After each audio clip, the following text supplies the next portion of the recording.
Cute है ma'am.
नहीं नहीं सर, सर सर सर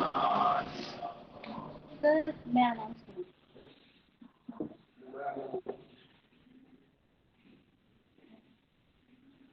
अनंतर सभा में उपस्थित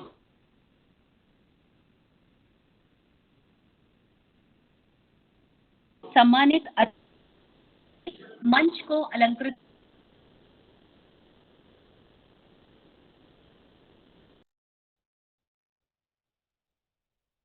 करें। सर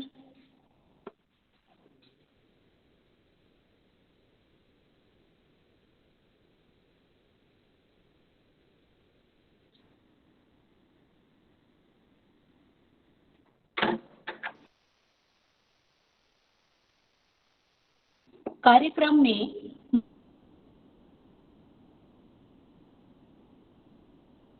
मंगलाचरण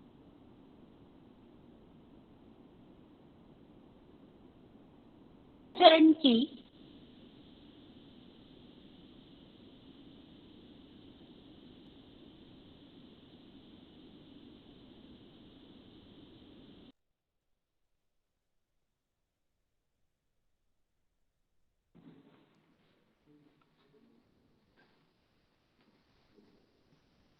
हरिः ओम ततो निर्भगतो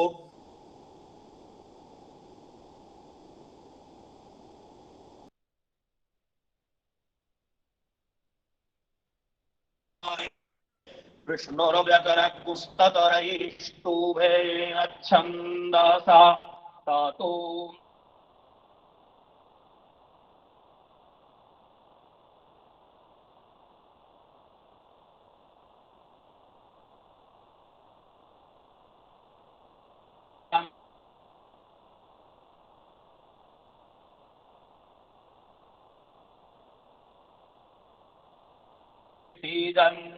वायन्तु विखमाः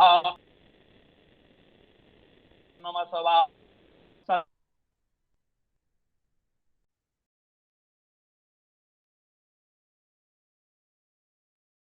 जस्या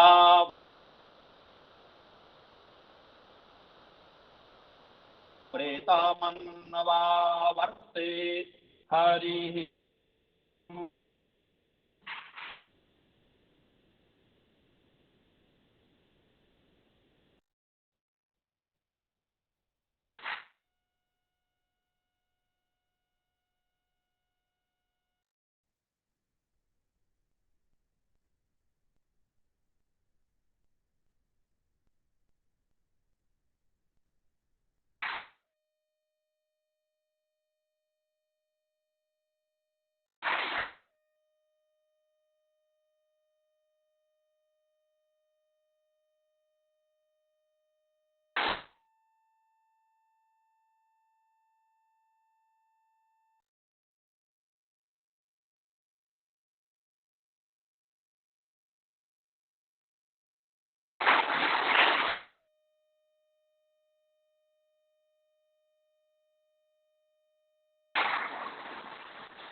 धन्यवाद सर। तदर्थम मैं डॉक्टर नीतू शर्मा एवं शुभश्री दास को मंच पर शॉल एवं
धन्यवाद नीतू मैम, शुभश्री मैम। अतिथि सम्मान के उपरांत अनिवार्य रूप से मैं यहाँ अवश्य बताना चाहूंगी कि इस परिसर के कुशल निदेशक, जो कि अनेक शास्त्रों में पारंगत हैं और सदैव अपने कार्यों के प्रति अत्यंत कर्मठ एवं सजग रहते हैं, उनके द्वारा भी परिसरीय महिला अध्यापकों एवं परिसर में कार्यरत अन्य महिला कर्मियों को भी इस अंतर्राष्ट्रीय महिला दिवस के अवसर पर सम्मान की घोषणा की गई थी। अतः तदर्थम मैं निदेशक सर व मंच पर उपस्थित अतिथियों से अनुरोध करूंगी कि परिसरीय अध्यापकों एवं अन्य महिला कर्मचारियों को सम्मानित करें। इसके लिए सर्वप्रथम ज्योतिष विभाग की महिला अध्यापिका डॉक्टर सुनीता मैडम का अभिवादन करने के लिए सबसे पहले मंच पर उनको आमंत्रित करती हूँ। आदरणीय निदेशक जी और अतिथिगण उनका सम्मान करें।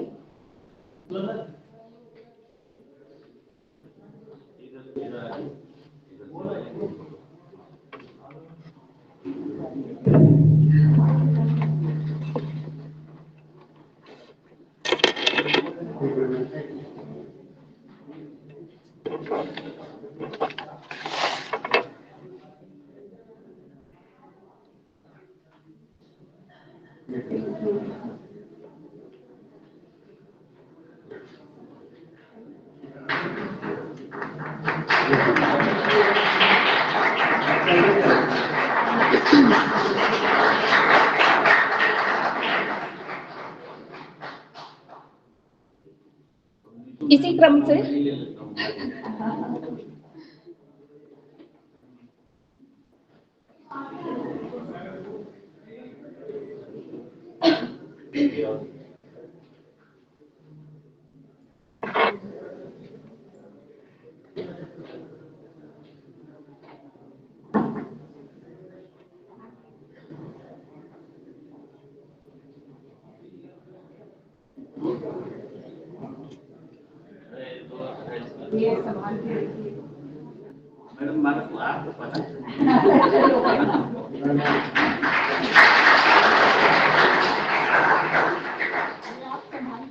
अधुना शिक्षा शास्त्र विभाग की डॉक्टर शुभश्री मैम को आमंत्रित करती हूँ।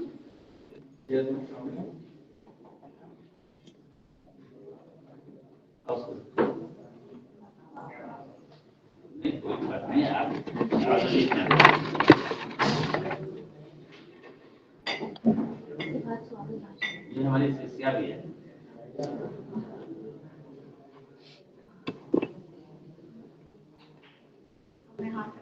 अरे ऊपर बोला मैडम बढ़ा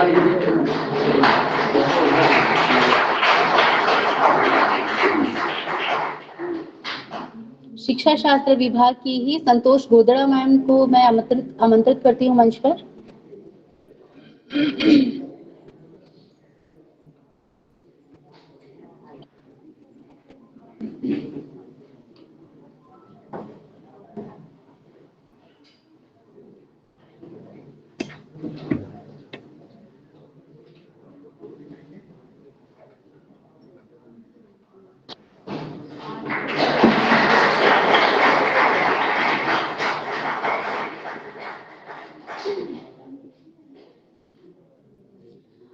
परिसर की नॉन टीचिंग स्टाफ समिति को मैं मंच पर आमंत्रित करती हूँ सम्मान हेतु।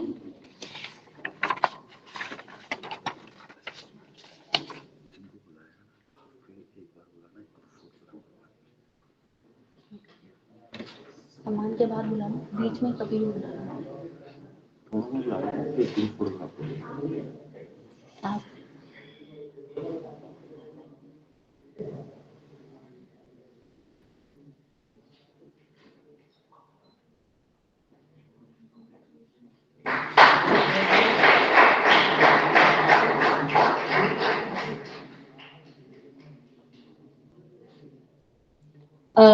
मैं कॉलेज की समस्त महिला कर्मियों से अनुरोध करती हूँ कि वो मंच पर ही रहें एक समूह छायाचित्र के लिए। कृपया आगे था और ना? नहीं सर, और वो भी आई नहीं है, तो हाँ इसलिए ग्रुप फोटो के लिए यहाँ पर।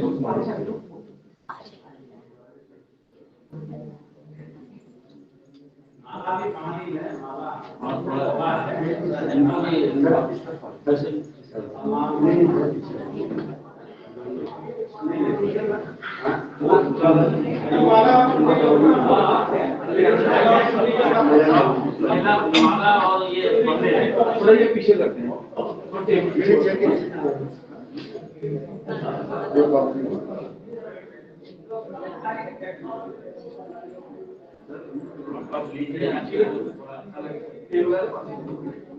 इसमें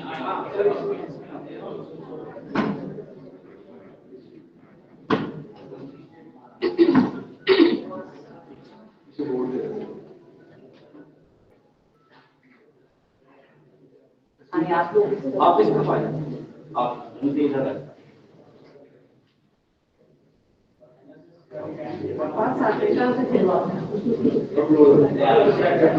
मैं समझता हूँ वहाँ होना चाहिए क्योंकि सही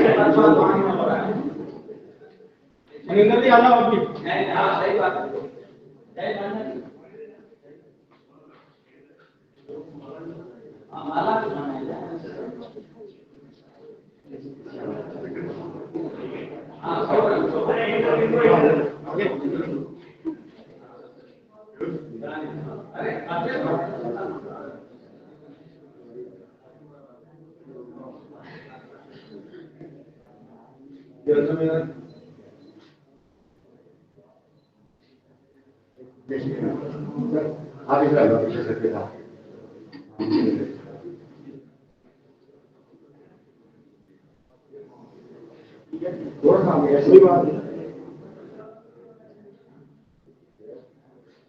Wait.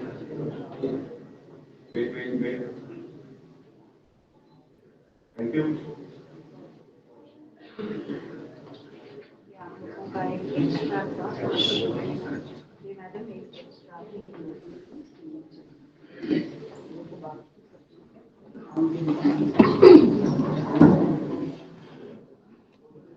अधुना मैं आधुनिक विभाग के विभागाध्यक्ष डॉक्टर शरद सर को मंच पर आमंत्रित करती हूँ कि वह मंच पर आकर के परिसर के निदेशक सर का माल्यार्पण कर स्वागत करें।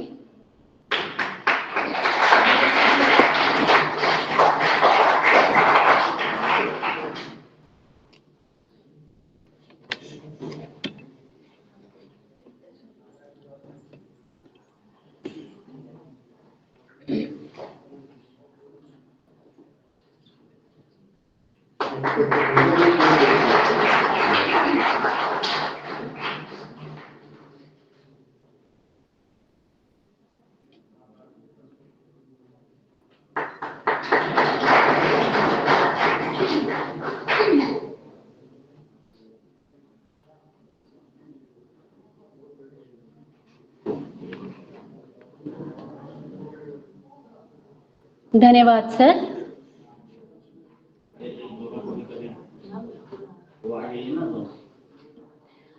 परिसर की अवशिष्ट महिला कर्मी जो रह गई थी विलंब से आने के कारण से, उनका नाम छूट गया किसी कारण से, उन्हें मैं पुनः मंच पर आमंत्रित करती हूँ सम्मान हेतु। दोनों आ जाइए।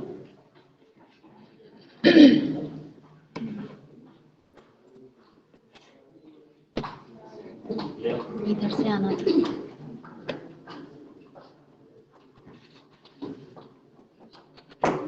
चाहिए।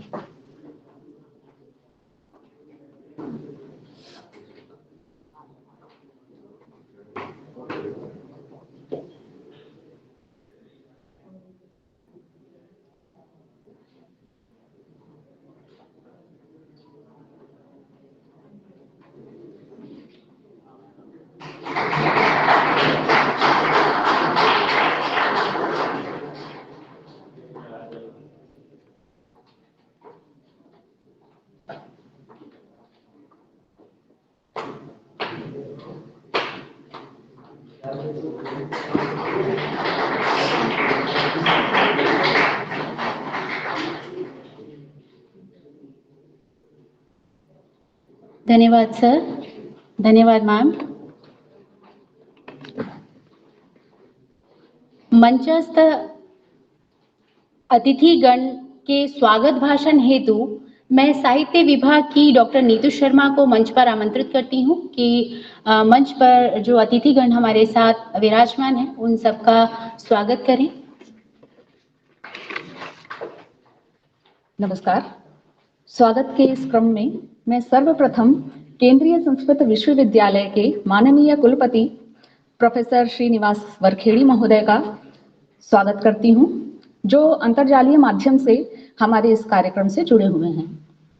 उसके पश्चात अतिथि देवो भव इस भावना से प्रेरित होकर के मैं सर्वप्रथम विशिष्टातिथि के रूप में उपस्थित श्रीमती मालू शर्मा केरनी जी का हार्दिक अभिनंदन करती हूं। इनके विशिष्ट व्यक्तित्व के विषय में मैं आपको कुछ जानकारी दे दूं।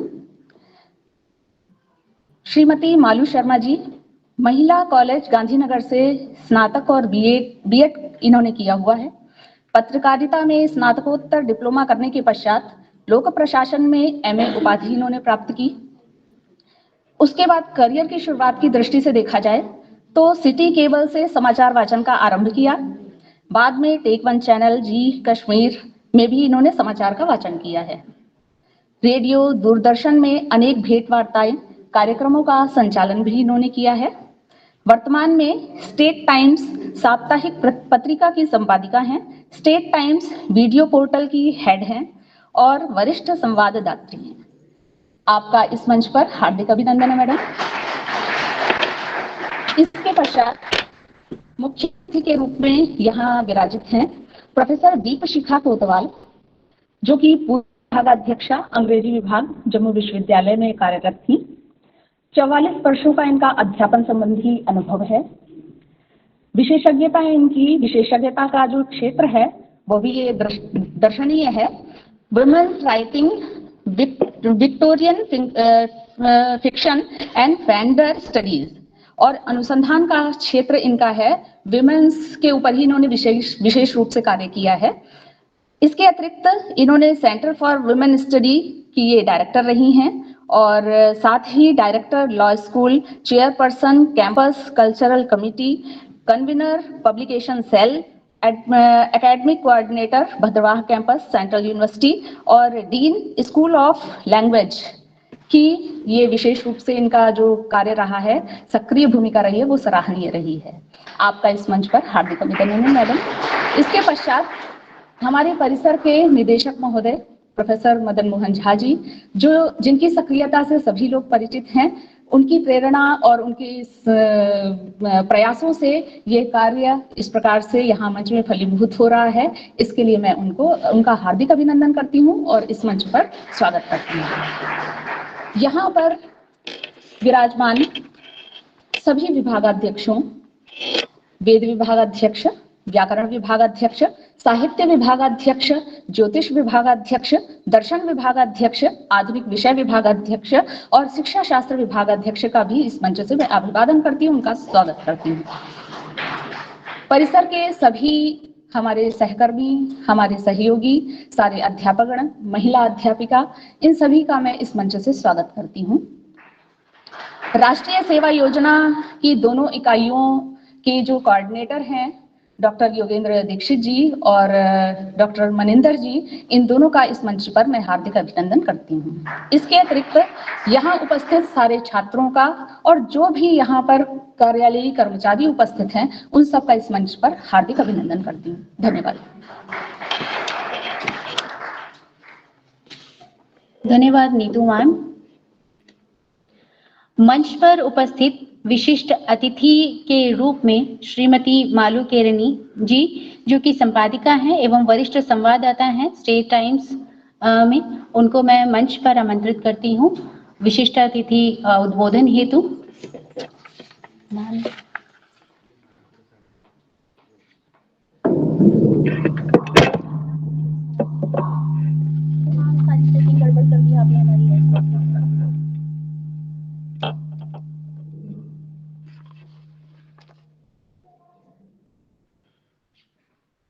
सबसे पहले यहाँ मौजूद सभी लोगों को मेरा प्रणाम। आज महिला दिवस के मौके पर ये सौभाग्य प्राप्त हुआ कि मैं यहाँ पर आकर अपने विचार आपके साथ साझा कर सकूं। महिलाएं किसी भी क्षेत्र में किसी से भी पीछे नहीं है, ये बात तो अब साबित भी हो चुकी है और इस मंच पर आज हमें ये सम्मान देकर आप लोगों ने भी इस बात को एक स्टैंप लगा दी कि महिला जब कुछ काम करना चाहे तो वो कभी भी किसी से पीछे नहीं रहती। और आज इस अंतर्राष्ट्रीय महिला दिवस के मौके पर ये एक दिवस इसलिए बनाया गया ताकि हम महिलाओं को एक्नॉलेज कर सकें। कुछ ऐसे इलाके, कुछ ऐसी जगहें जहां पर अभी भी महिलाओं को वो सम्मान नहीं मिलता, उन तक ये अवेयरनेस फैला सकें कि महिलाएं अब किसी से कम नहीं रही हैं। सरकार की तरफ से बहुत सी ऐसी योजनाएं चला रही हैं कि हमारी बेटियां, हमारी महिलाएं सशक्त हो सकें और सही मायने में वो अब सशक्त भी हो रही हैं। इसका उदाहरण हमने यहाँ पर भी देखा कि जिन महिलाओं को हमने सम्मानित किया वो कितनी सिंपल, डाउन टू अर्थ थी। बचपन में कहावत सुनी होगी कि अगर हम एक महिला को शिक्षित करते हैं तो हम उसके पूरे परिवार को शिक्षित करते हैं। और इस संस्थान में महिलाएं जिस तरह से काम कर रही हैं, मुझे पूरी उम्मीद है कि उनके परिवार आगे चलकर वो अपने आस पड़ोस में भी ऐसी सभी महिलाओं को शिक्षित करेंगी, उन्हें इन योजनाओं के बारे में बताएंगी, इन सब चीज़ों के बारे में जानकारी देंगी ताकि वो भी कल को इस मंच पर आकर हमारे साथ अपने विचार साझे कर सकें। मैं हमारे साथ जो हमारे सर हैं इनका बहुत ही सम्मान करती हूँ और इनको बहुत ही एक थैंकफुल इनकी तरफ से हूँ कि उन्होंने आज ये मंच मुझे प्रोवाइड किया। हमारे घर में जब छोटे छोटे बच्चे होते हैं ना तो हम पहले भेदभाव किया करते थे कि नहीं हमें लड़का ही चाहिए, हमें लड़की नहीं चाहिए। लेकिन धीरे धीरे जैसे जैसे सोच में बदलाव आ रहा है, शिक्षा फैल रही है, वैसे वैसे हम इस भेदभाव को भी खत्म करने में सक्षम हो रहे हैं। लेकिन अभी भी आई फील ऐसा बहुत सा काम करना बाकी है जो हमें करना चाहिए ताकि हमारी महिलाएं अवेयर हो सकें, क्योंकि सबसे बड़ी कमी है अवेयरनेस की। इस इंस्टीट्यूशन की तरफ से भी बहुत काम किया जा रहा है, सरकार भी बहुत काम कर रही है, लेकिन हम कहाँ पीछे रहते हैं वो है अवेयरनेस में। हम दूर दराज पर बैठी उस महिला को ये बात नहीं पहुंचा पाते कि तुम्हारे लिए सरकार या इंस्टीट्यूशंस या लोग क्या क्या कर रहे हैं, और ये पहुंचाने का काम कर रहा है मीडिया, जहां से मैं संबंध रखती हूँ। और आज इस मंच पर मैं इस बात का आश्वासन जरूर दूंगी कि जब कभी भी इस संस्थान को या किसी भी महिला को या किसी भी ऑर्गेनाइजेशन को अवेयरनेस फैलाने के लिए या कोई ऐसा काम करने के लिए जरूरत होगी तो मैं सबसे पहले आके वॉलंटियर रहूंगी इस मंच पर।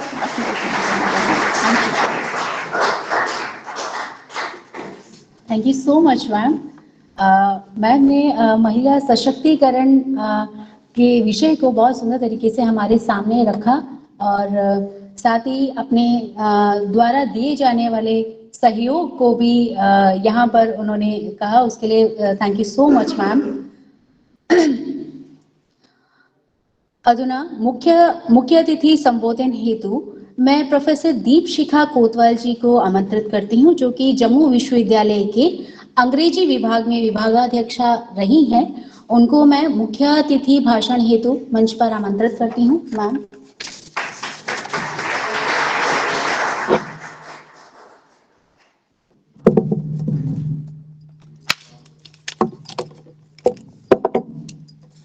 नमस्कार। डीसी साहब जो हमसे ऑनलाइन जुड़ रहे हैं, डायरेक्टर साहब प्रोफेसर झा, मेरी कलीग और न्यूज़पेपर वाली मैडम मालू केरनी, और आप सब फैकल्टी मेंबर्स, स्पेशली जो विमेन कलीग्स हैं, आप सबको, और स्टूडेंट्स जितने मैं देख रही हूँ, आप सबको महिला सशक्तिकरण की बहुत बहुत शुभकामनाएं। विमेन्स एम्पावरमेंट, महिला सशक्तिकरण को हम विमेन्स एम्पावरमेंट कहते हैं। आप लोग थोड़ा, I like to be in touch with the students. और हम विमेन्स डे क्यों सेलिब्रेट करते हैं, इसका सिग्निफिकेंस, इसका महत्व क्या है? ये करना पड़ता है, इससे एक मैसेज जाता है, सब तक ये मैसेज पहुंचता है। और मैं सिर्फ महिलाओं की बात नहीं कर रही, पुरुषों की भी कर रही हूँ, क्योंकि विमेन्स एम्पावरमेंट सिर्फ औरतों के लिए नहीं है, यह आदमियों के लिए भी उतना जरूरी है। क्योंकि सोसाइटी में आदमी और औरतें साथ चलते हैं तो तभी सोसाइटी प्रोग्रेसिव और इंक्लूसिव होती है। सोसाइटी का कुछ हिस्सा पीछे छूट जाए या मार्जिन्स पे रह जाए तो वो सोसाइटी कभी प्रोग्रेसिव नहीं होती। हमारे शास्त्रों में, हमारी सोसाइटी में, हमारी हेरिटेज में औरतों को बहुत ऊंचा दर्जा दिया जाता है, लेकिन रियलिटी क्या है? सिर्फ हिंदुस्तान में नहीं, भारत में ही नहीं, पूरे मुल्क में, पूरे देश में देखिए आप, और बाहर के देशों में भी देखिए, जो हम so called civilised western countries कहते हैं, वहां भी औरतों को ऑब्जेक्टिफाई किया जाता है। तो इसीलिए जरूरत है, बहुत कुछ किया गया है लेकिन बहुत कुछ करने की जरूरत है। और ये this is a time for celebration, I agree, but it is also a time for deep introspection. सोचिए कि इतने सालों के बाद भी आपके प्रधानमंत्री को रेड फोर्ट से बेटी बचाओ बेटी पढ़ाओ का नारा लगाना पड़ता है, उज्ज्वला योजना खोलनी पड़ती है, एक national commission for women empowerment बनाना पड़ता है। तो बहुत कुछ हुआ है, लेकिन बहुत कुछ करने को है। सो इस दिन का सिग्निफिकेंस बहुत ज्यादा है। हम सब ने, इंस्टीट्यूशंस में, आदमियों ने, औरतों ने, सब ने मिलकर सेलिब्रेट करना चाहिए। तो हमारा, वी शुड बी प्राउड, हमें गर्व है कि हमने बहुत अचीव किया है। स्पेशली हमारी जनरेशन जो 71 में कॉलेज में गई थी, 15-16 साल की उम्र में स्कूल से निकल के, उनके लिए ये बहुत गर्व की बात है कि आज हम जब इस मंच से खड़े होकर मैं आपसे बात कर रही हूँ, मुझको बहुत अच्छा लगता है कि आज किसी भी फील्ड में औरतें कम नहीं हैं, औरतें एम्पावर्ड हैं। लेकिन जब हम कॉलेज में गए थे तो हमारी जनरेशन ने एक लड़ाई लड़ी है हर चीज के लिए। आपकी जो जनरेशन है वो उस लड़ाई के फ्रूट्स एंजॉय कर रही है, लेकिन आप पे भी बहुत रिस्पॉन्सिबिलिटी है, आपने भी इस चीज को आगे लेना है। तो हम सबको मिलके सोचने की जरूरत है। यस, हमने बहुत अचीव किया है, लेकिन उतना अचीव नहीं किया जितना हमने करना चाहिए। सो हमको सबको कलेक्टिवली, स्पेशली जो यंग बच्चे और बच्चियां हैं, उनको ये सोचने की जरूरत है, व्हाट इज द रीजन? क्या बात है कि औरतों के लिए अभी भी हमको ये लड़ाई लड़नी पड़ रही है? नंबर 1, हम औरतों को इंसान की तरह नहीं देखते, ह्यूमन बीइंग की तरह नहीं देखते, हम उनको औरतों की तरह देखते हैं, ऑब्जेक्ट की तरह। अंग्रेजी में एक वर्ड है थिंग, वहीं से एक थिंगिफिकेशन की थ्योरी आई है कि औरतों को एक चीज की तरह देखा जाता है।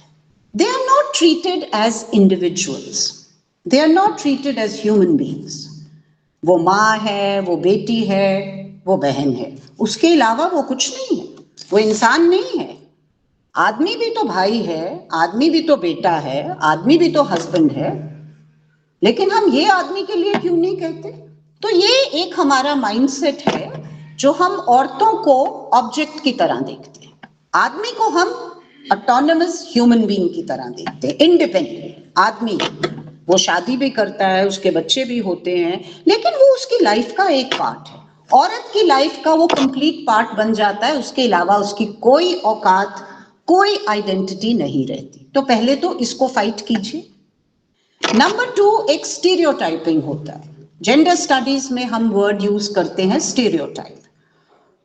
अब आप देखिए, sex is natural, you are born, आप पैदा होते हैं एक आदमी या औरत, मेल सेक्स और फीमेल सेक्स, ये तो नेचुरल प्रोसेस है, इसमें कोई प्रॉब्लम नहीं है। भगवान ने या खुदा ने ये नहीं कहा कि औरत फीमेल सेक्स जो है वो इंफीरियर है और मेल सेक्स जो है वो सुपीरियर है। नो, नॉट एट ऑल, कहीं भी नहीं कहा। किसी भी शास्त्र में पढ़ लें, कहीं नहीं लिखा। काम अलग अलग बताए होंगे लेकिन लिखा कहीं नहीं। ये हमारा काम है। ये जो जेंडर स्टीरियोटाइपिंग है ये हम सोसाइटी में करते हैं और इसको कहते हैं सेक्स रोल सोशलाइजेशन। तुम लड़की हो, तुमने ऐसे कपड़े पहनने हैं, तुमने ऐसी पढ़ाई करनी है, तुमने यहाँ जाना है, वहां नहीं जाना। तुम लड़का हो, तुमने ये करना है, तुमने ऐसी नौकरी करनी है, तुमने जिम्मेवारी उठानी है। तो लड़की को हम बचपन से बताते हैं कि तुम तो कमजोर हो, तुमको एक आदमी की जरूरत है। आई थिंक मनु ने ही कहा था, a woman is dependent in childhood on the father, in youth on the husband, and in old age on the son. तो खुदा ना खास्ता अगर आपका बेटा नहीं है तो आप क्या करेंगे? खुदा ना खास्ता अगर आपका हस्बैंड भी नहीं है तो आप क्या करेंगे? तो ऐसी जो सोच है इसको आपने खत्म करना है। जो औरतें विडो हो जाती हैं वो भी इतनी हिम्मत से अपने घर चलाती हैं। जो औरतें शादी नहीं करती वो भी हिम्मत से जिंदगी जीती हैं, अपने पेरेंट्स को लुक आफ्टर करती हैं। तो ये जेंडर स्टीरियोटाइपिंग जो है कि ये औरत है उसको ऐसे डिफाइन करना है, ये आदमी है इसको ऐसे डिफाइन करना है, वो खत्म है अब। We are moving towards a gender neutral society. Gender neutral society ये है कि जहां आपकी पहचान, आपकी आइडेंटिटी आपके काम से है। जब प्रोफेसर शरद ने मुझसे पूछा कि मैम आप अपना बायोडाटा दीजिए, तो मैं बायोडाटा देने की कायल नहीं हूं। मेरा इंट्रोडक्शन यही है कि मैं टीचर हूं और वही मेरे लिए सबसे गर्व की बात है। बट मैंने जानबूझ के ये दिया कि मैंने कौन कौन सी पोजीशंस यूनिवर्सिटी में ऑक्यूपाई की। वो आप बच्चों को ये बताने के लिए कि जस्ट बिकॉज मैं इंग्लिश की प्रोफेसर थी तो क्या मैं लॉ स्कूल रन नहीं कर सकती थी? क्या मैं centre for women studies run नहीं कर सकती थी? सेंट्रल यूनिवर्सिटी में मैंने मीडिया स्टडीज को चलाया, इकोनॉमिक्स डिपार्टमेंट को चलाया, सेंटर फॉर स्ट्रेटेजिक स्टडीज को चलाया, लेकिन मैं तो इंग्लिश की प्रोफेसर हूं भाई। तो एडमिनिस्ट्रेटिव एक्यूमेन जो होता है वो आपकी सेक्स पे डिपेंडेंट नहीं है, वो आपकी काबिलियत पे डिपेंडेंट है, आपकी कॉम्पिटेंस पे डिपेंडेंट है। आप कितने कॉम्पिटेंट हैं ये नहीं है। अब कल की मैं आपको बात बताती हूँ। मेरा एक कजन एई है, उसकी जो बॉस है AEE वो लेडी है, और वो मुझको कल कहता है कि मैंने जल्दी जाना है बिकॉज मेरी बॉस लेडी है, वो संभाल नहीं पाएगी। तो ये जो सोच है, तो मैंने इसीलिए ये बताया कि मैं अंग्रेजी की प्रोफेसर होके बड़ी बड़ी डिपार्टमेंट्स जो बिल्कुल तबाह हो गई थी, तो इसीलिए VC साहब ने मुझको भेजा था, मैंने वो भी ठीक कर ली। तो it has nothing to do with being a woman. ये कोई आदमी, इतने आदमी थे यूनिवर्सिटी में, VC साहब ने उनको क्यों नहीं बुलाया? तो आपकी कॉम्पिटेंस डिफाइन करती है आप कौन हैं। और अब तो जमाना ये नहीं है कि औरतें कहें हम काम नहीं करेंगे। काम किसी भी किस्म का हो सकता है। अब उस पे बात आती है जो मैंने आपको एग्जाम्पल दिया कि औरतों के काम को अहमियत नहीं दी जाती। पहले तो उनकी एजुकेशन देखिए, पढ़ लेती हैं, सब कुछ करती हैं, अपनी एजुकेशन का पूरा फायदा नहीं उठाती हैं। और एजुकेशन का ये मतलब नहीं है कि आप बाहर जाके नौकरी करें। एजुकेशन का मतलब है कि आप इंडिपेंडेंट रहें, चाहे घर में काम करें, चाहे बाहर करें, कहीं भी कुछ भी करें। तो ये नौकरी नहीं है। Government service is not independence, ये प्लीज आप लोग क्लैरिफाई करिए। बट एजुकेशन इज द की, क्योंकि एजुकेशन आपको एम्पावर करती है। It gives you the confidence कि मैं सब कुछ कर सकता हूं या कर सकती हूं। लेकिन हम ये नहीं करते।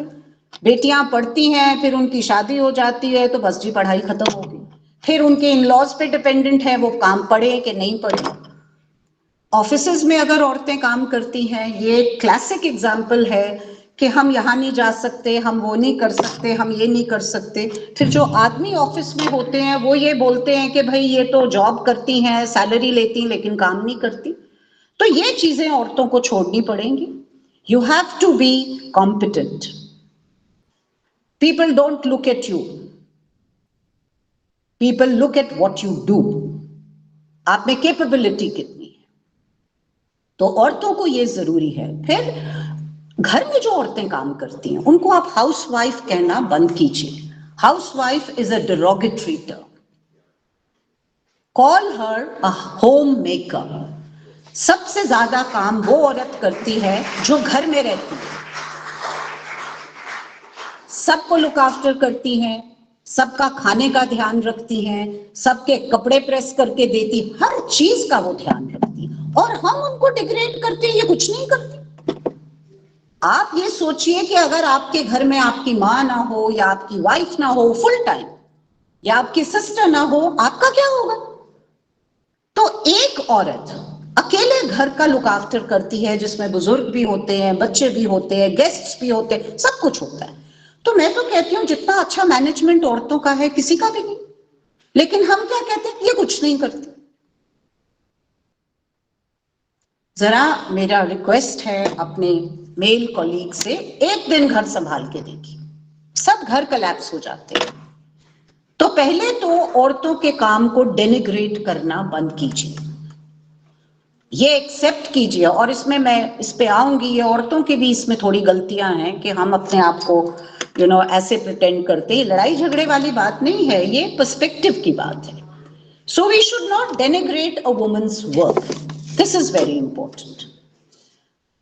अगली बात है अवेयरनेस, जो अभी मैडम मालू ने भी कहा कि अवेयरनेस नहीं है, पर मैं इनसे डिसएग्री करूंगी इस बात पे कि ये मत सोचिए कि जो गांव में औरत है वो अवेयर नहीं है। सबसे ज्यादा अनअवेयर शहर की औरतें हैं, स्पेशली एक वो इलीट क्लास जो नौकरी भी करती है, कार भी ड्राइव करती है, हस्बैंड भी कमाता है, लेकिन उसको सिवाय अपने काम के और कोई अवेयरनेस नहीं है। सबसे ज्यादा वो औरत ब्लेम कर, क्योंकि उसके पास सब कुछ है।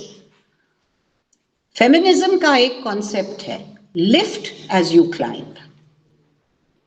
हाँ, हम ये सुनते हैं औरत की सबसे बड़ी दुश्मन उसकी औरत ही होती है, mother in law, sister in law, ये बड़ी कहानियां दिखाते हैं। औरत की सबसे बड़ी दोस्त औरत होती है, और जो एम्पावर्ड औरत होगी वो कभी दूसरी औरत को लेट डाउन नहीं करेगी। सो women must learn this.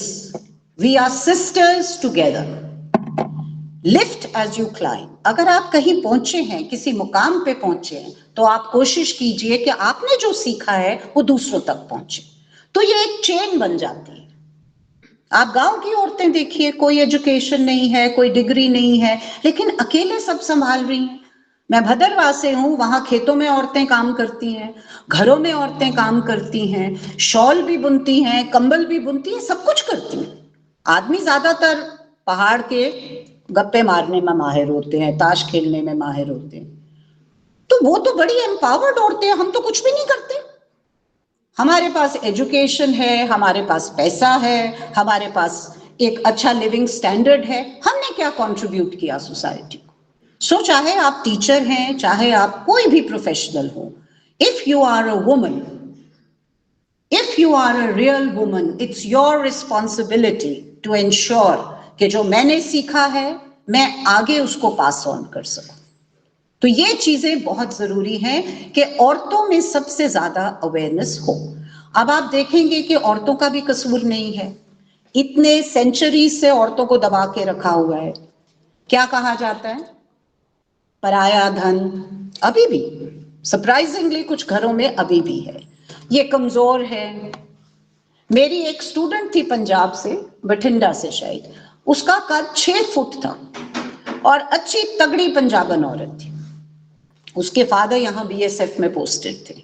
एक दिन वो मुझको बाजार में मिली और उसके साथ एक छोटा सा, शायद 6 साल का बच्चा होगा।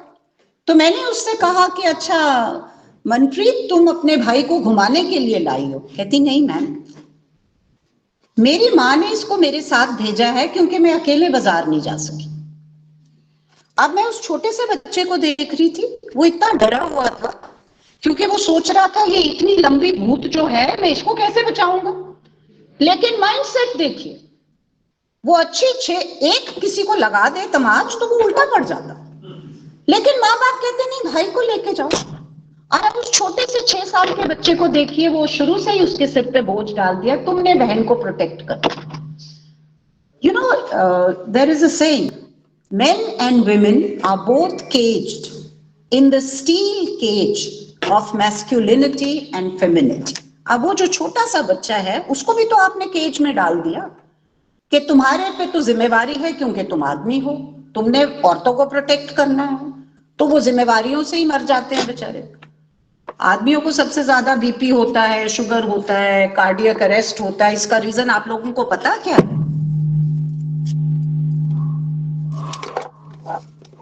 क्योंकि वो इतना बोझ उठाते हैं फैमिली का, सबका।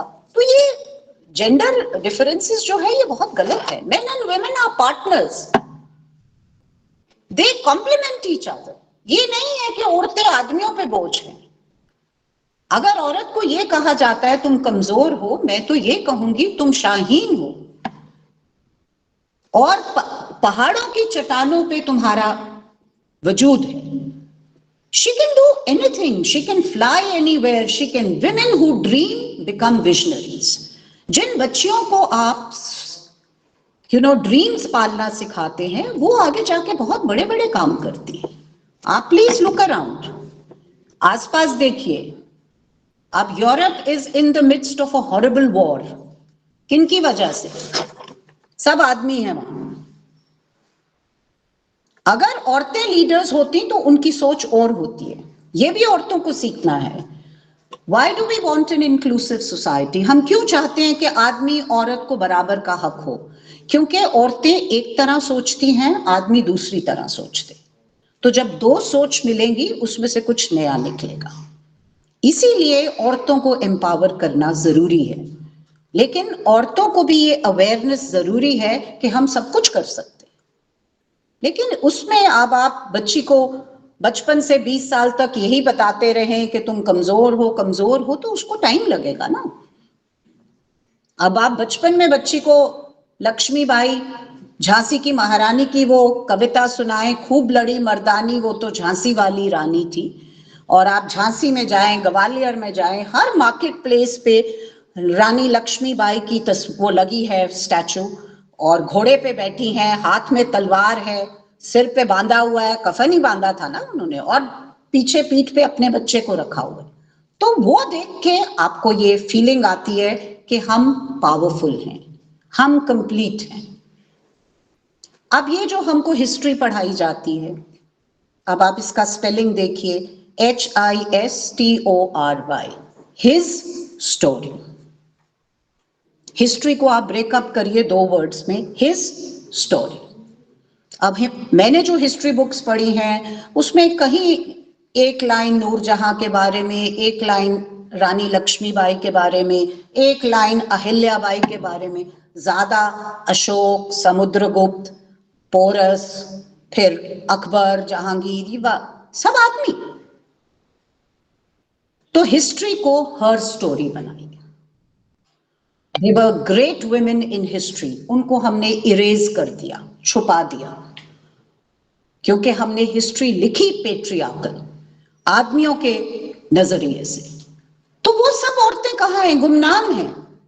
अब एक छोटी बच्ची हिस्ट्री पढ़ती है तो उसको ये लगता है कि हिस्ट्री में भी तो कोई आदमी है सब पावरफुल, औरतें तो पावरलेस होती हैं। तो इनविजिबिलिटी है। लिटरेचर को देखिए, जब मैं छोटी थी, कॉन्वेंट में पढ़ती थी, तो मुझको लगता था कि सीता माता तो बहुत ही डरपोक औरत है, चुपचाप जो बोलो वो कर लेती थी, कभी अग्नि परीक्षा दे देती थी, कभी जंगल में चली जाती थी, बहुत डरपोक है। लेकिन जब मैं कॉलेज में पहुंची और जब मैंने खुद सोचना शुरू किया, स्पेशली जब मैंने रिसर्च शुरू की, तो मुझको लगा कि सीता माता तो बहुत पावरफुल औरत है, इनके जितना पावरफुल तो कोई हो नहीं सकता। उनकी पैदाइश देखिए, अगर श्री राम भगवान का अवतार थे तो वो भी तो देवी मां का अवतार थी। पैदाइश देखिए उनको, जब छोटी सी बच्ची थी उस धनुष को कैसे उठाती थी, और हिम्मत देखिए उनकी, एक तिनका लेके वो रावण के आगे खड़ी रही, रावण की हिम्मत नहीं पड़ी उनको हाथ लगाने की। और फिर उन्होंने अग्नि परीक्षा दी अपनी जनता के लिए, अपने लोगों के लिए, और फिर वो जंगल में गए। एक महारानी जंगल में रही, अपने 2 बच्चों को ऐसे पाला कि उन्होंने श्री राम को टक्कर दी। अब ऐसी औरत को आप कमजोर कहेंगे कि पावरफुल कहेंगे? लेकिन हमको ये नहीं पढ़ाया जाता। हम बाहर देखते हैं वेस्टर्न औरत। मैंने जो पहला फीमेल एम्पावरमेंट पे लेसन मिला वो केट मिलेट की सेक्सुअल पॉलिटिक्स पढ़ के मिला, रामायण से नहीं मिला। तो ये हमारी एजुकेशन का भी फ्लॉ है कि हमने औरतों को छुपा दिया है, औरतों को सामने आने नहीं दिया। तो जब छोटे बच्चे, लड़के और लड़कियां दोनों, उनके बड़े इंप्रेशनेबल माइंड होते हैं, जब वो ये पढ़ते हैं तो वो सोचते हैं हाँ जी औरतें तो हैं ही नहीं काम की। और औरतों में भी ये एक अपनी तरफ से घिन भावना आ जाती है कि हम तो कुछ भी नहीं हैं। तो वो जिंदगी में बस सहारे ढूंढती ढूंढती ढूंढती जिंदगी काट लेती। अब लैंग्वेज को देखिए, आप प्रोफेसर झा चेयर पे बैठे हैं तो हम कहते हैं चेयरपर्सन, चाहे वो आदमी हो या औरत, हम चेयरपर्सन कहते हैं। पहले क्या कहते थे? चेयरमैन। अब क्योंकि औरत कभी चेयरपर्सन होती ही नहीं थी।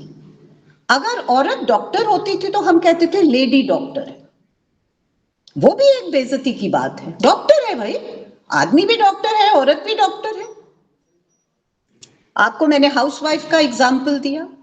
एक्टर, मेल है तो एक्टर है, फीमेल है तो एक्ट्रेस है, उसको आप डिग्रेड कर रहे हैं। अब हम जेंडर न्यूट्रल वर्ड्स यूज करते हैं। हम बैट्समैन नहीं बोलते, हम बैटर बोलते हैं, क्योंकि बैटिंग करने के लिए आदमी भी जा सकता है, औरत भी जा सकती है।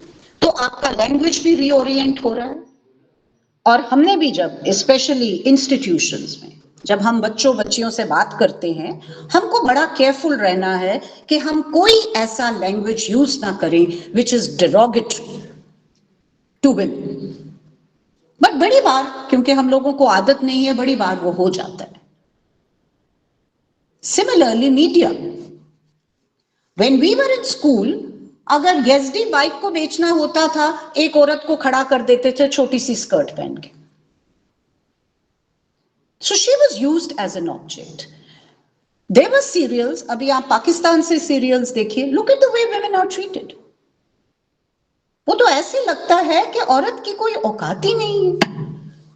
So patriarchal societies में औरतों को इस तरह ट्रीट किया जाता है। हमारे भी बहुत सास बहू सीरियल होते थे, लेकिन वो रीओरिएंट हो रहे हैं क्योंकि इंडिया बदल रहा है, औरतें बदल रही हैं, आदमी बदल रहे हैं। सो फिल्म मेकर्स और मीडिया वाले भी बदलेंगे। अब वो फिल्म्स बनेंगी जिनमें औरतों को रिप्रेजेंट किया जाता है प्रॉपर्ली, पहले नहीं किया जाता था। सो जैसे सोसाइटी में औरतें पावरफुल होती है, वैसे आपको वो मीडिया में रिप्रेजेंटेशन, फिल्म्स में रिप्रेजेंटेशन दिखता है। एक और आप देखिए, how women were considered useless, not important in society. हमारी पूरी कायनात औरतों पे चलती है। Women give birth to children. It's not an easy thing. But you know, we take it for granted. All kinds of research is being done. Her medical research हो रही है, लेकिन ये कभी किसी ने सोचा कि औरतें इतनी तकलीफ बर्दाश्त करती हैं during pregnancy and during labour, how we can make it easy for them? No, not at all. लेकिन जब औरतें पावरफुल होने लगी, अब सब रिसर्च ओरिएंटेड है towards making child birth easy for women. Now they are thinking of artificial wombs. Now they are thinking of, stem cell technology which can help women to have children without losing 9 months at the job. और आप देखिए, when women take maternity leave, her office में ऐसी धारणा होती है कि देखो अब आराम से 9 महीने या 4 महीने जाके वहां बैठ जाएगी, छुट्टी लेगी। But they don't realize कितना डिफिकल्ट है एक बच्चे को पैदा करना, उसको रेज करना। So advanced societies में child care leave extends to 3 years। यहां हम सोचते हैं कि देखिए जी, अब आपको फादर भी लीव लेते हैं, Paternity leave is granted to fathers also. So जैसे औरतें पावरफुल होती जाएंगी, उनकी ये जितनी समस्याएं हैं, इनका रेजोल्यूशन निकलता जाएगा। लेकिन वो तब निकलेगा, जो मैंने आपको कहा, कि जब अवेयरनेस जनरेट होगी घर से, पेरेंट्स में। कहीं मैंने पढ़ा था कि घर का एक कोना तो ऐसा होना चाहिए जहां बेटी खुल के रह सके। अब आप इनहेरिटेंस का मामला देखिए, आप लोगों में कितने यहां बैठे हैं, बताइए मुझको, how many of you have as women inherited your father's property? I have heard so many women say, नहीं हमने क्या करना है। It's not a question of तुमने क्या करना है, तुमको मिलना ही नहीं है। क्योंकि बेटों को ही बोला जाता है कि ये सब कुछ तुम्हारा है, बेटी तो पराया धन है, उसके हस्बैंड का है, वो उसका है। तो भाई बेटी ना बाप की, ना हस्बैंड की, ना बेटे की, तो वो है क्या? इसीलिए वर्जीनिया वुल्फ ने कहा था, हर औरत के पास अ रूम ऑफ वंस होना चाहिए। जैसे मैंने कहा, घर का एक कोना तो बेटी के नाम होना ही चाहिए। क्योंकि जब तक आपके पास ये सेंस ऑफ इंडिपेंडेंस नहीं है, आपके सिर पे छत नहीं है, औरतें डिपेंडेंट रहती हैं। इसलिए इनहेरिटेंस का जो है, मॉडर्न इनहेरिटेंस आप देखिए, अमिताभ बच्चन के पास इतनी प्रॉपर्टी है, उसने अपनी प्रॉपर्टी इक्वली डिवाइड की है अपने बेटे और बेटी में। उसने ये नहीं कहा कि मेरी बेटी तो नंदा फैमिली की है, दे आर मल्टी मिलियनेयर्स, वो तो करोड़ों में खेल रहे हैं। नो। सो ये चीजें बदल रही हैं, लेकिन उस लेवल तक नहीं बदल रही जहां तक हमको जरूरत है। तो इसलिए अवेयरनेस पैदा कीजिए जहां भी हैं। टीचर्स तो खासकर बहुत जरूरी है। हम जब क्लास में जाते हैं, बच्चे हमको सुनते हैं, हमारा जो बिहेवियर होता है बच्चे उसको नोट करते हैं, हम कपड़े कैसे पहनते हैं वो भी नोट करते हैं। और लास्टली मैं दो चीजें आपसे कहूंगी कि तीन चीजें औरतों को इम्प्रिजन करती हैं या औरतों को डिपेंडेंट बनाती हैं। एक है अटायर, क्योंकि औरतों को ऑब्जेक्टिफाई किया जाता है तो वो क्या पहनती हैं उस पे बड़ी नजर होती है लोगों की। आदमी क्या पहनते हैं कोई फर्क नहीं पड़ता। गर्मियों में आधे आदमी तो एक बरमूडा पहन के ही बाजारों में घूम रहे होते, क्योंकि उनको पता है हम जो मर्जी करें ये ठीक है। अगर लड़की ने शॉर्ट्स भी पहन ली है तो वो एक हंगामा मच जाता है, नहीं जी बड़ी लड़की ठीक नहीं है, बड़ी तेज लड़की है। तो ये जो कॉन्सेप्ट है, औरत को डिफाइन मत करिए उसके कपड़ों से। हम पुरानी जनरेशन के टीचर्स हैं तो हम फॉर्मली साड़ी पहनते हैं। आज जम्मू यूनिवर्सिटी में आप जाइए, जो नई जनरेशन की टीचर्स हैं वो ट्राउजर्स और कोट्स पहनते हैं। तो क्या वो लेस इंपॉर्टेंट हो गए? या मैं ये कहूं कि मैं साड़ी पहनती हूं तो मैं बेटर हूं, तुम नहीं? No. Yes, decent dress is important for everyone, चाहे आदमी है या औरत है। बट औरतों को हिजाब में डालना, औरतों को घूंघट में डालना, औरतों को कहना ये ड्रेस डिसेंट है, ये इनडिसेंट है, ये हमको किसी ने हक नहीं दिया। ये भी एक पावर कंट्रोल है औरतों के ऊपर, तुमने क्या पहनना है। Who will decide what is respectable? I will decide it. No one tells me what to wear. तो आपकी इंडिपेंडेंस ही खत्म हो जाती है अगर आपको बताया जाए आपने ये कपड़े पहनने हैं वो नहीं पहनने। यस, ये मैंने जरूर कहा, decent dressing is important for everyone, man और वुमन। दूसरा देखिए मोबिलिटी। लड़कों को देखिए, सुबह घर से निकल जाते हैं, शाम को वापस आते हैं, कोई उनको पूछने वाला नहीं होता। लड़की कहाँ जा रही है, जैसे मैंने आपको एग्जाम्पल दिया, छोटे भाई को भी एस्कॉर्ट बनाया जाता है। औरतों की हम मोबिलिटी खत्म कर देते हैं, कहाँ जा रही हो, क्या कर रही हो। इसीलिए वो मुझको ऐड बहुत अच्छा लगा था वो स्कूटी का, जिसमें वो स्कूटी पे 3-4 लड़कियां बैठ के जा रही हैं, घूम रही हैं और कह रही हैं why should boys have all the fun. तो this is a reflection, women also want to be free. So now women have mobility, कहीं भी काम कर सकती हैं, कोई भी काम कर सकती हैं, कहीं भी जा सकती हैं।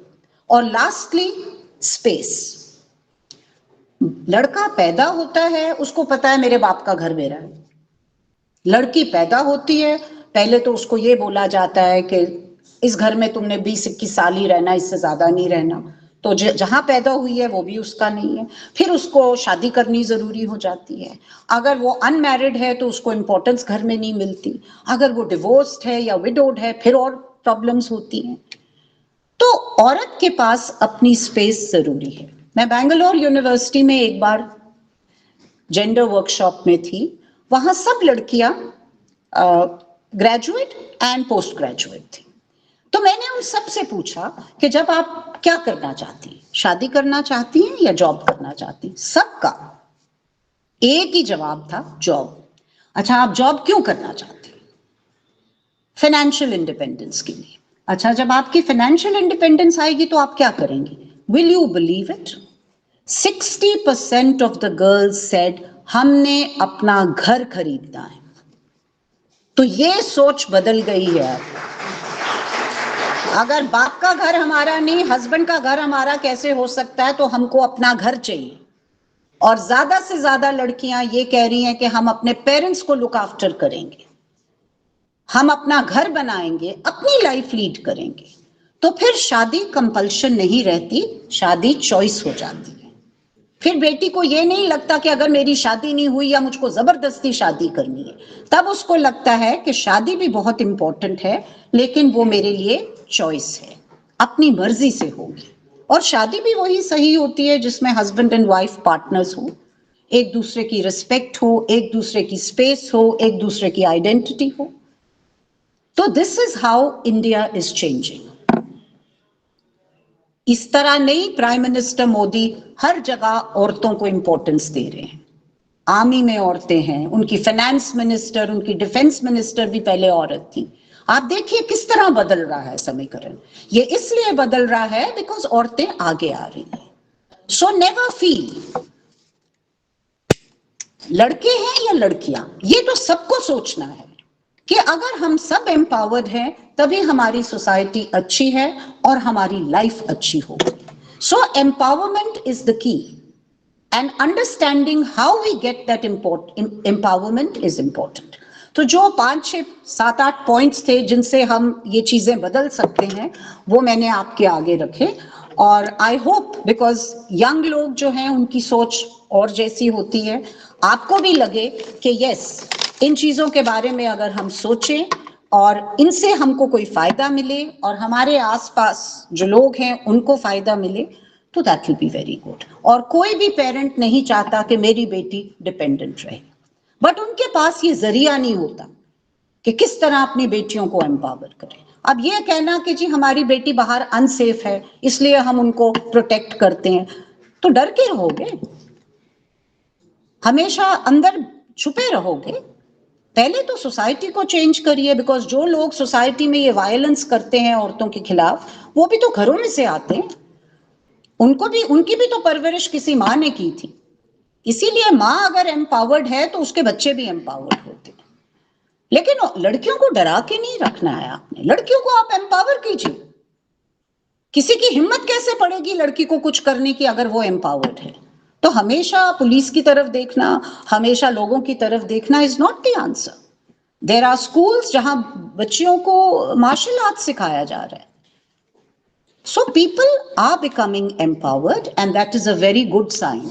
ये हमारे लिए सबसे अच्छी बात ये है कि समाज बदल रहा है, आदमी और औरतें दोनों बदल रहे हैं। लेकिन कभी कभी लगता है कि कुछ चीजें अभी भी हैं, इसीलिए विमेंस डे का सेलिब्रेशन इतना इम्पोर्टेंट है। हम जब सेलिब्रेट करते हैं, जब हम एक दूसरे से बात करते हैं, तो जरूर कहीं ना कहीं कुछ फर्क पड़ता है। सो शुक्रिया सुनने के लिए, thank you very much.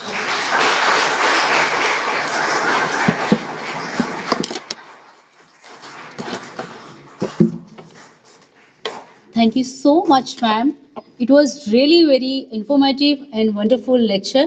Ma'am ने जेंडर इक्वलिटी, लैंगिक समानता की बात की, और यह बात करते हुए उन्होंने बताया कि समाज में दोनों ही पक्षों की समान जरूरत है। दोनों समान मिलकर के चलेंगे तभी समाज जो है वो विकास होगा, राष्ट्र जो है वो विकास कर पाने में सक्षम होगा। और वैदिक वाक्य जो कि समानमस्तु वो मनो समान हृदयानि वह, इस भाव को हम सभी के समक्ष मैम ने बहुत सुंदर तरीके से सामने रखा। और आज समाज में स्त्रियों की जो वास्तविक स्थिति है, मैम ने बहुत सही बोला कि वास्तव में जो ग्रामीण क्षेत्रों में महिलाएं रहती हैं वो शहरी विमेन से ज्यादा अवेयर हैं, जागरूक हैं। बस उन्हें जो शिक्षित करने की आवश्यकता, उन्हें थोड़ा सा और अधिक जागरूक करने की आवश्यकता है। और निश्चित रूप से हम सभी के छोटे छोटे प्रयासों से यह कार्य भी सफल होगा। और मैम का ये जो व्याख्यान था बहुत बहुत सुंदर था। मैम ने बहुत ही सरल शब्दों में महिला सशक्तिकरण की बात की।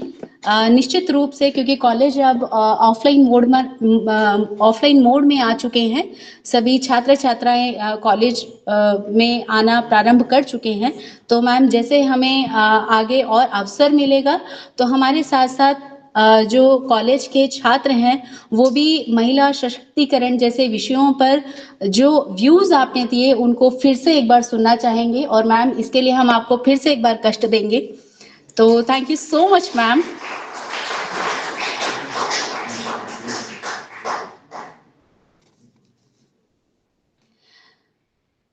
कार्यक्रम के अध्यक्ष के रूप में परिसर के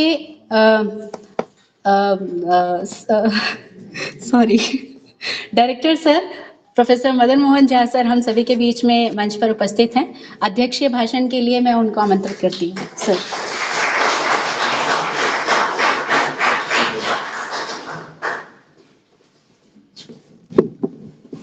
सभी को नमस्कार करता हूँ।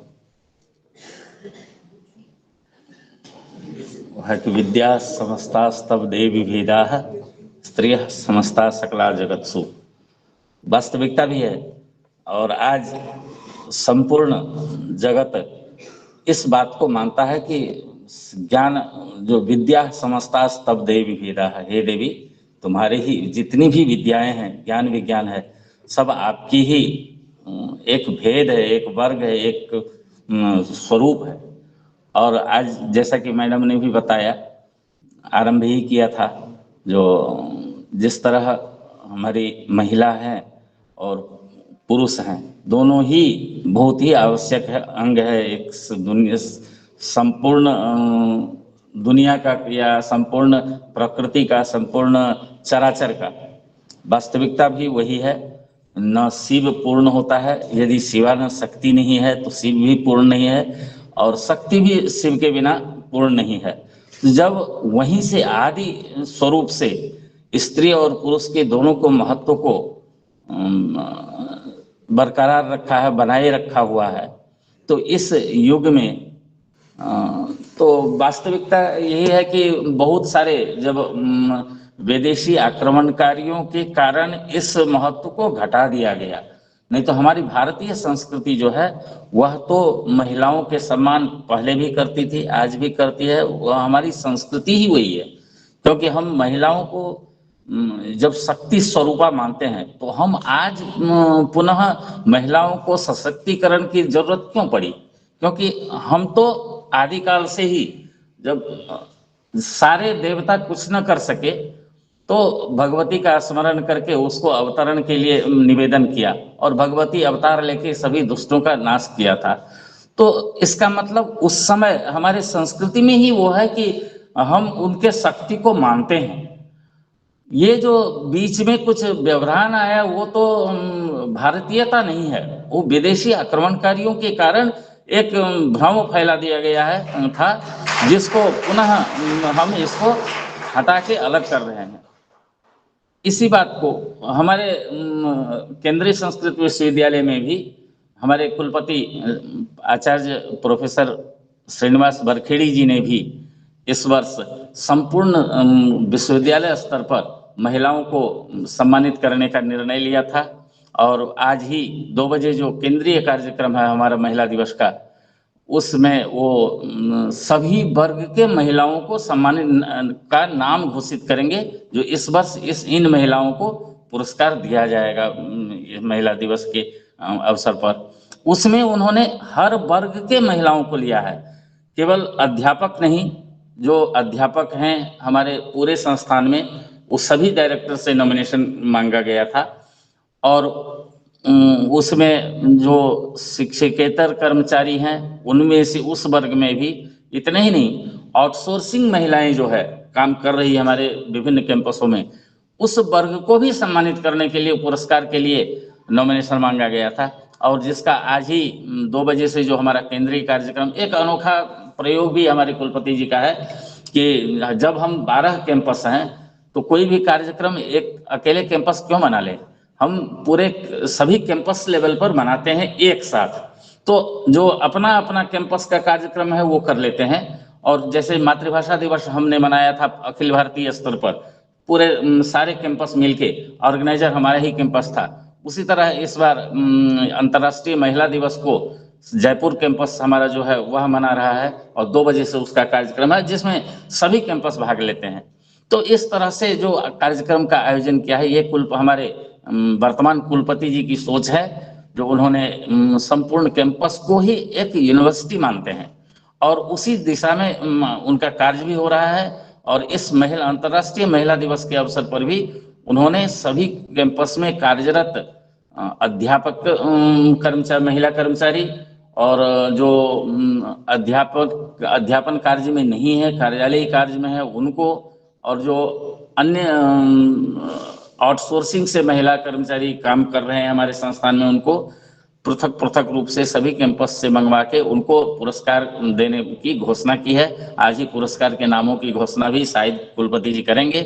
मैं कुलपति जी को बहुत बहुत इस अवसर पर बधाई देता हूं, अभिनंदन करता हूं उनका भी। और जो भी इस कार्यक्रम में हमारे अतिथि आए हैं, अतिथि को लाने के लिए भी मैं आदरणीय शरद जी को बहुत बहुत धन्यवाद देता हूं कि जब कभी ऐसे विदुषियों से परिचय कराना, और हमारे जितने भी छात्र, अध्यापक इत्यादि सब हैं, उनको इन विदुषियों से मिलवाना भी एक बहुत ही बड़ा काम होता है। और उसमें मैं शरद जी को बहुत बहुत आभारी हैं हम, जो ऐसे मैडम को बुला के, वस्तुतः शरद जी की भी गुरु माता जी हैं हमारी ये मैडम जो हैं, शरद जी उनके शिष्य रहे हैं और इसलिए उनके विचार तो हम सुन ही चुके हैं। मैं दोनों हमारे जो अतिथि हैं उनका अभिनंदन करता हूं, उनको धन्यवाद देता हूं, जो आपने बहुत ही अपना अमूल्य समय हमारे परिसर में बिताया है। और फिर जब भी कोई हमारा कार्यक्रम होगा हम पुनः आमंत्रित करेंगे आपको। और जो हमारे जितने भी, वस्तुतः हमारे यहाँ कार्यक्रम बहुत शॉर्ट टाइम में हो जाया करता है, क्योंकि जब जो कुछ भी कभी भी जो मुख्यालय से निर्देश आ जाता है उसके अनुसार काम तुरंत कर लेते हैं। तो उसमें भी हमारे अध्यापक जितने हैं, कर्मचारी जितने हैं, सब प्रवीण हो गए हैं, जो इमीडिएट 1 घंटे के अंदर कार्यक्रम बना के कर लेते हैं जैसे भी होता है। तो इस कार्य में भी हमारे सारे अध्यापक कर्मचारी दक्ष हैं। मैं सबको धन्यवाद देता हूं, सबको नमस्कार करता हूं। महिला दिवस पर जो भी महिलाएं हमारे यहाँ कार्यरत हैं सबको सम्मानित किया गया। उन सम्मानित महिलाओं को भी मैं इस महिला दिवस के अवसर पर अभिनंदन करता हूं, सबको धन्यवाद देता हूं और अपने वाणी को विराम देता हूं। धन्यवाद।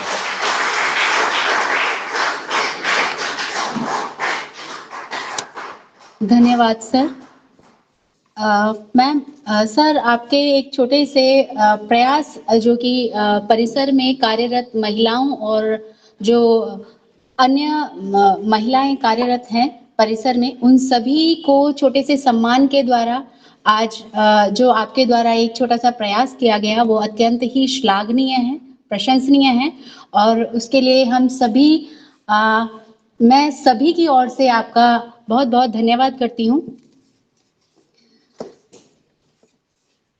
अनंतर धन्यवाद ज्ञापनार्थ मैं शिक्षा शास्त्र विभाग से डॉक्टर संतोष गोदड़ा मैम को मंच पर आमंत्रित करती हूँ।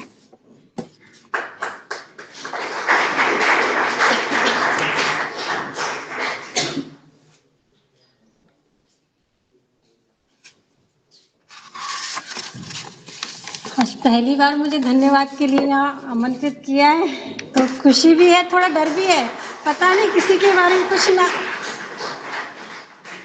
यदि मेरी वाणी से किसी के प्रति कुछ वैसा बोल दूं तो मैं पहले क्षमा मांगती हूँ, क्योंकि मैं थोड़ी मुंह फटू बोल देती हूँ कभी भी कुछ भी।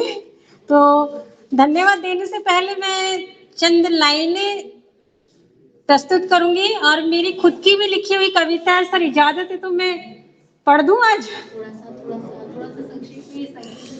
हाँ ठीक है। तो सभी महिलाओं को धन्यवाद देने से पहले मैं 4 पंक्तियां बोलूंगी। उन्हीं के ही संदर्भ में, मैं ही लक्ष्मी हूँ, मैं ही दुर्गा हूँ, मैं ही सरस्वती हूँ, क्या क्या उपमा दूं मैं ही लक्ष्मी हूँ, मैं ही दुर्गा हूँ, मैं ही सरस्वती हूँ, क्या क्या उपमा दूं मैं, फिर क्यों हर पल ठगी जाती हूँ, फिर क्यों हर पल ठगी जाती हूँ, अपने ही अरमानों की चिता में जलकर, अपने ही अरमानों की चिता में जलकर क्यों सही जाती हूँ, क्योंकि मैं एक नारी हूँ, क्योंकि मैं एक नारी हूँ। तो सभी मेरी जो साथ की अध्यापिकाएं हैं या सफाई कर्मचारी हैं या यहाँ जो भी अतिथि महोदय उपस्थित हैं, उन सभी बहनों को मैं हैप्पी वुमेन्स डे की बधाई देती हूँ। और अब मैं अपनी जो मैंने मतलब 1% महिलाएं होंगी जो इस तरह की सोच रखती हैं, उन्हीं में ही मैं अपने को भी शामिल करके कुछ लिखा है मैंने।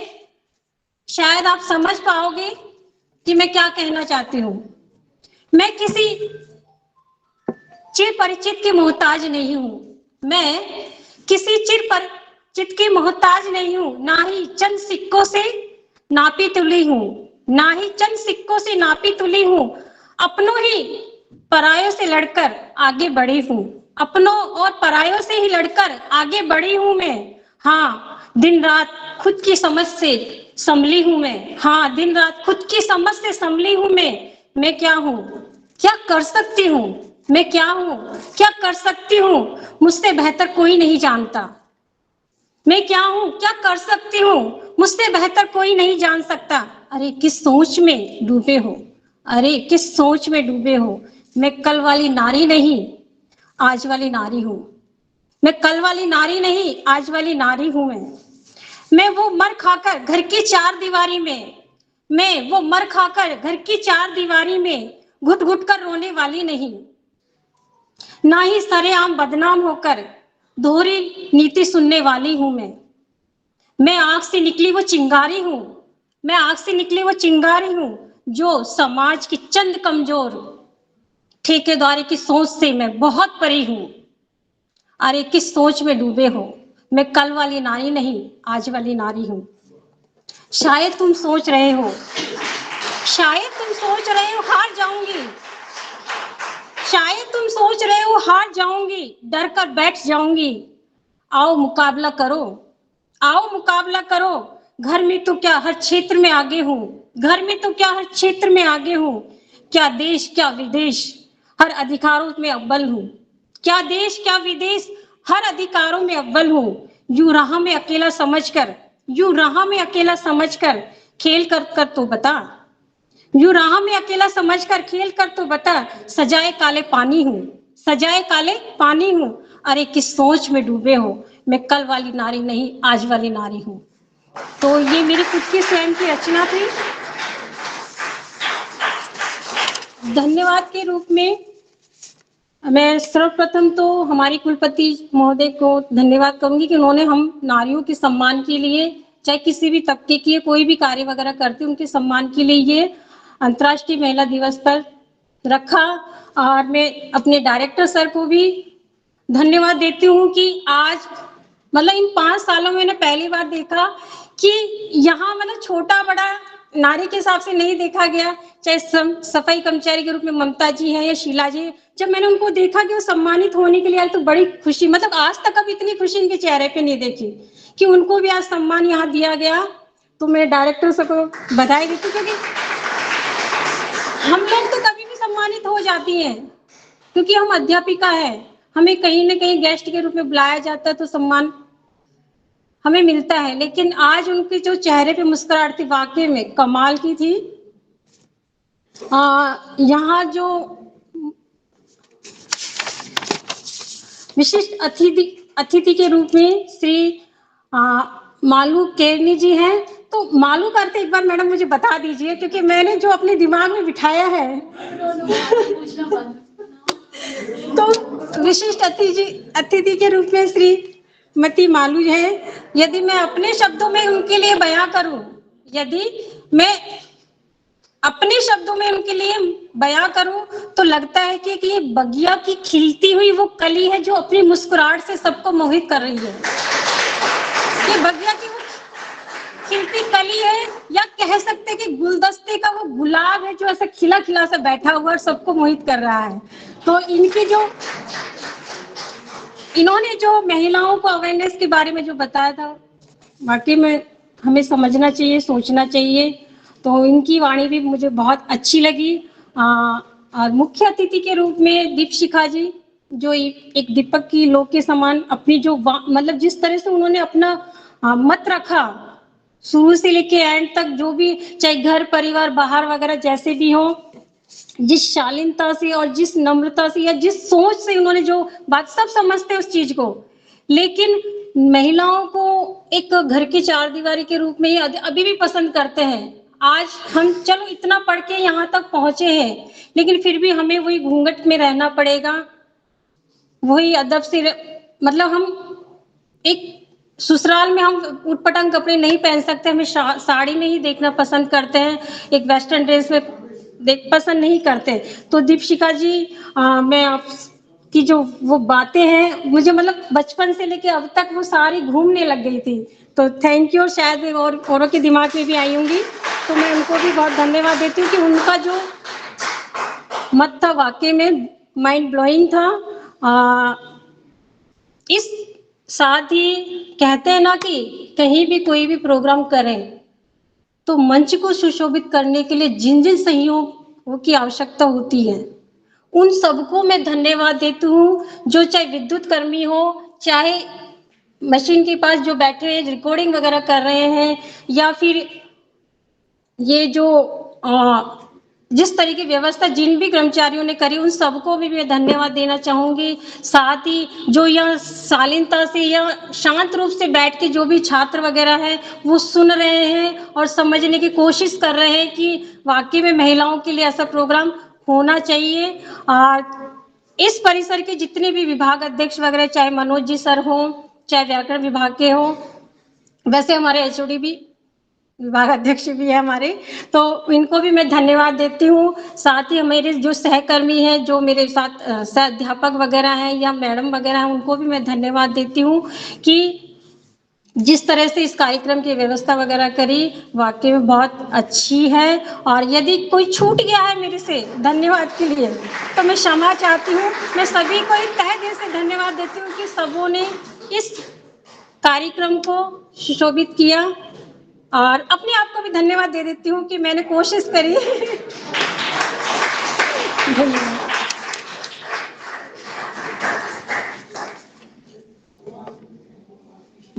धन्यवाद संतोष मैम। कार्यक्रम अपने अग्रिम पड़ाव में बढ़ते हुए मैं जयशंकर जी की कामायनी से 2 पंक्ति बोलते हुए महिला दिवस की शुभकामनाएं सभी को देना चाहूंगी कि नारी तुम केवल श्रद्धा हो, विश्वास रजत नग पगतल में, पीयूष स्रोत सी बहा करो जीवन के सुंदर समतल में। तो आप सभी को महिला दिवस की बहुत बहुत शुभकामनाएं। और अंत में मैं सभी से अनुरोध करूंगी कि समवेत स्वर में शांति मंत्र कर हम इस सभा को सर की अनुमति से यहीं विसर्जित करेंगे। तो शांति मंत्र का पाठ करते हैं। ओम सुखिनः सर्वे भवन्तु निरामया, सर्वे भद्राणि पश्यन्तु, मा कश्चित् दुःखभाग् भवेत्। ओम शांति शांति शांति। धन्यवाद सभी का।